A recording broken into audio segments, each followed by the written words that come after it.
Inscreva-se.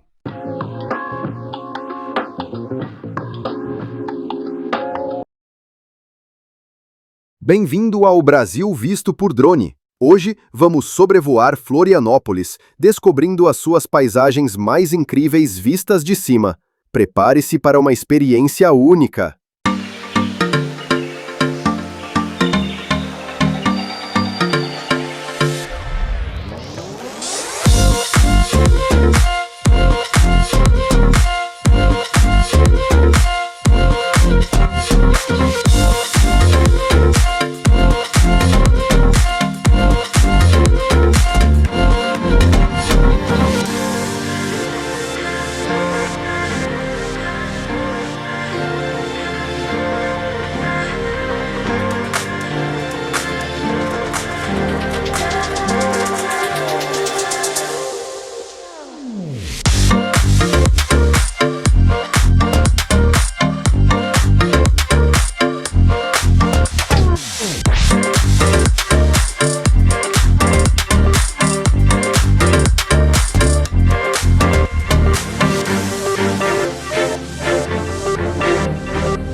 Florianópolis é a capital do estado de Santa Catarina e está localizada em grande parte na ilha de Santa Catarina, além de uma porção continental.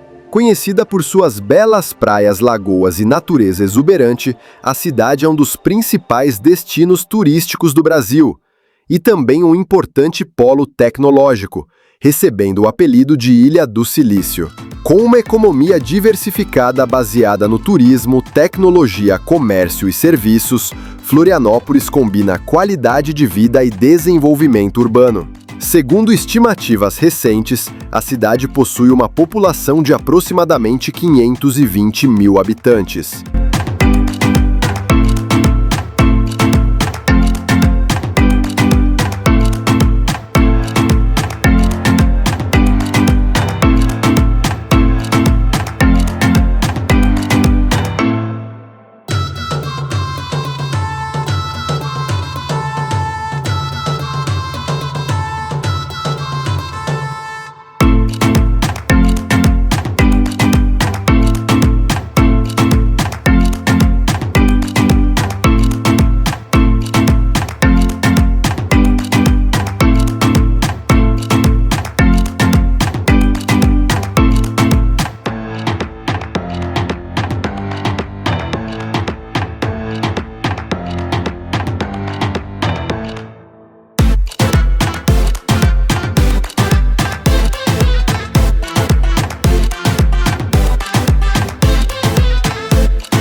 Essa foi Florianópolis vista de cima. Se você gostou, deixe seu like, inscreva-se no canal e comente qual cidade você quer ver no próximo vídeo. Até a próxima aventura aérea!